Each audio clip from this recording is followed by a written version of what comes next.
How you doing? Welcome back to Chizat Barbecue. Today we're going to be making some Cheerwine ribs. I got the Primo fired up. It's got some cherry wood chunks on it. So now I'm just getting to preparing the ribs, getting them ready for some rub, and let's get going. So I picked up these ribs at Food Lion. Nice little, like I said, these are already cut for St. Louis type ribs, kinda. The butcher did a little bit of a bad job on this one. They left some bone in here, so we're gonna have to take that off. Hopefully, hopefully we can take that off. And we got to get rid of this flap here because this flap will just burn while you have it on the grill. I got the grill set at 250. I'm gonna be smoking these for about 2.5 hours, and then we're gonna wrap them. So the first thing we're gonna do is we're gonna get rid of this. Pull up this flap. Slide your sharp knife along the edge. Now, if you have the ability to make sausage or grind some meat or whatever, this is good for that. You can throw this on as a little bit of extra meat. Personally, I don't usually use this meat, not until I get something to grind it for sausage. All right, so next we're gonna kind of try and clean up some of this fat that was left there underneath. Then we're gonna get to taking the membrane out.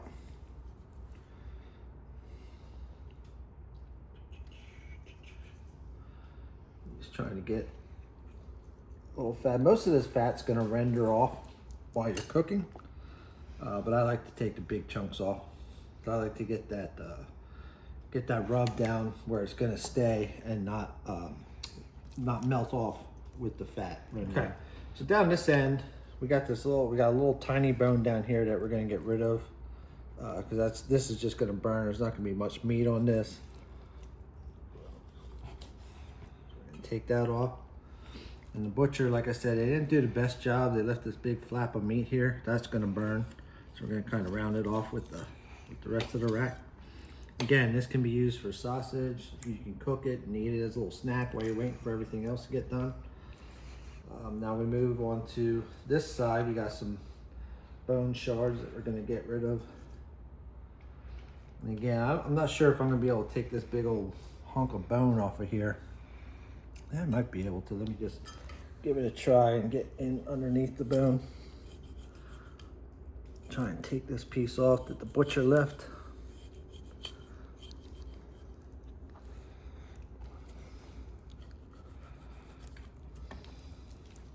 Flip it over, see where we're at. Boom, there it is. Look at that. Darn butchers. All right, so now we're ready to take this membrane off. I'm not the best at doing this, but I'm gonna give it a try here. A lot of people will stick a butter knife in there. Sometimes I'll just take my knife and try and get it underneath, get it started, and then use my fingers. I don't know, I'm a feel person. So we got some of this coming up here. Sometimes it's easy, sometimes it's hard. See, yeah, there's my finger getting under there, pulling it up. Now we'll take a paper towel, grab hold of it because it does get slippery. Try and bring it all the way down to the bottom so that we can hopefully pull it off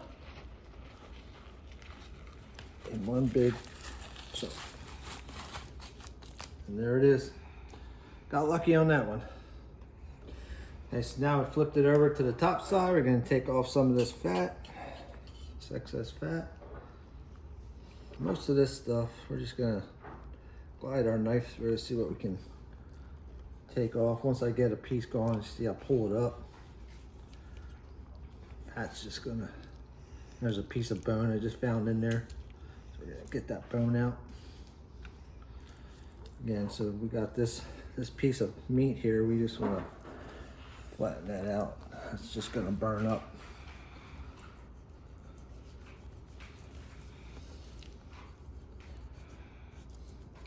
The stuff that's got this membrane on it, you don't want to be trying to gnaw on that while you're having ribs, especially if you got friends over.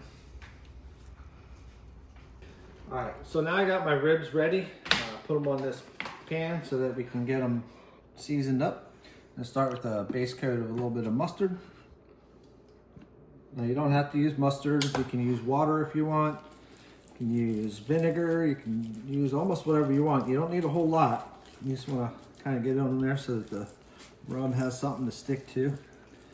Again, I'm using my bare hand, but I'm not going to be putting it in my mouth. So our first layer is going to be some OBQ. It's double strength garlic pepper. It's got garlic, salt, and pepper in it. It's going to give us our first flavor of salt and pepper. The pepper is going to help the smoke flavor from the wood adhere to the meat. The salt's going to get into the meat to kind of moisten it up as it's cooking. And also obviously salt up the meat. So that's first layer. Second layer, this is a mix that I made from AmazingRibs.com. Meathead, he has a recipe for a good rub. The only difference I did with this one is I add cinnamon to mine. It's such a great rub for pork. So we're putting this down next. I'm on the back side, so I'm not gonna coat it as much as I'm gonna coat the front side, but you definitely wanna do both sides. And then finally we got the cherry. We're gonna be generous with the cherry because this is where all our flavor is gonna come from. The other ones are enhancements, as I like to call them. So you'll taste it, but our final taste will be that cherry will come out last. And then with the Cheerwine, it'll enhance the Cheerwine as well. All right, so I'm out here at the Primo getting ready to put the ribs on. Got this thing cooking at, this says 274 pit temp. You see it set at 250. Got the sun beating down on this thing. Might be having something to do with that offset, but this is a Flame Boss. This thing is awesome. If you own one of these ceramic grills, I highly recommend that you get one. You kind of really, it's just like a pellet grill. You set the temperature and it does the rest. I'm not going to whine over that. 275 is fine for doing ribs. You can do ribs in about 3 hours at 275. I was figuring on about 3.5 at 250. We're going to do these for about 2.5 hours on the smoke, and then we're going to wrap them. So I do have both gloves on now. So we're putting one on the back side, and we push them together because how you lay it on the grill is how they're going to cook. So we get all the meat kind of scrunched together on the bones when you do that. And that helps give you a little bit more meaty ribs. So there, so we got that. Put the glove off before I do this. Set it down like that. Now we wait. Right. So now it's about an hour in, and I want to check on these. They're still wet. These are starting to look really good. What we're looking for is we want to get these things dry so that when you touch it like that, you won't get any rub to come up. So when they're dry like that, when you touch them and they're dry, that's when we're going to wrap them. Maybe about another hour, we'll come check them again. All right, so now we're going to make our Cheerwine glaze. We're going to start by adding 2 cups of Cheerwine. Doesn't matter if it goes flat, we're going to cook it down. We got 2 cups of Cheerwine. Best soda ever. We're going to put it on a pot. In a pot, not on. If I put it on, that'd be kind of dumb. So we put it in the pot. We're going to turn it to about a medium heat. What we're going to do, we're just going to let this cook, and we want this to reduce down by at least half. We're trying to get this really thick because this is going to be the base for our glaze. All right, so we're back. It's about a little over an hour. It's been simmering, and you can see there's not a whole lot left in there.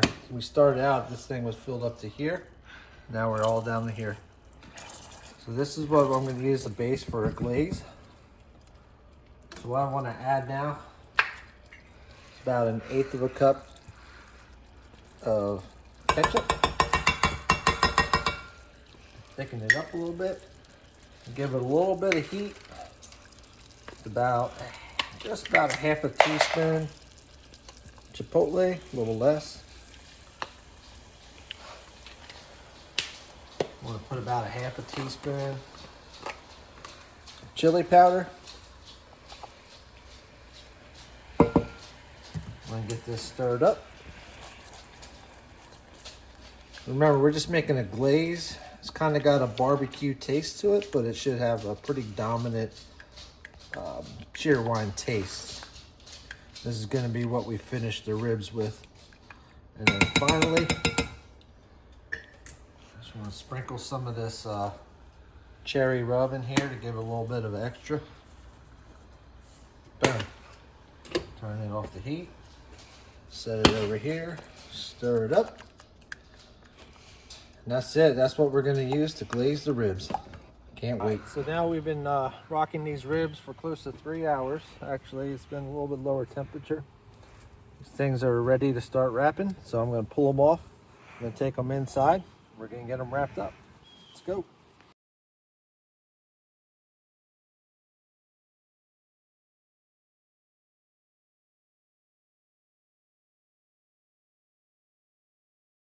Okay, we're back out here to check to see how these are going after we wrapped them.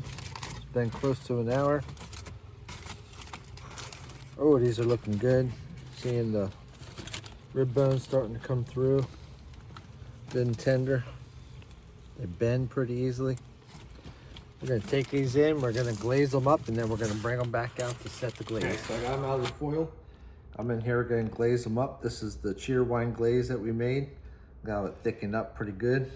That's awesome. We're gonna just paint this on here. And then we're gonna take these back out.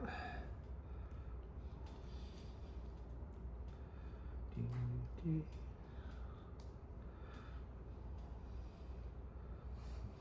we're done,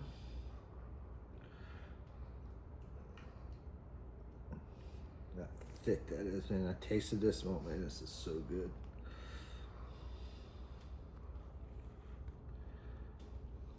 Get it nice and painted. It's like you're playing Picasso with ribs.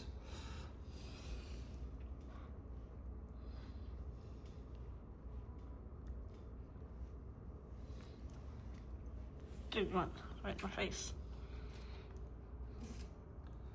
Boom. All right, so now I'm gonna take these back out. I'm gonna set them on the grill for about another 10-15 minutes. Let this tack up. We'll bring them in, then we'll be ready. All right, let's see how they turned out. Oh man, they look good. They look nice and ready. Sometimes you can pull back how the meat's coming back off the bone. If you don't have a temperature, if you don't really understand what you're doing here, that's how you can tell they're done. So we're gonna take these off. Take them in, and we're gonna eat. All right, let's take a look, see how we did. I'm gonna find the bone there, get right in between. Put down.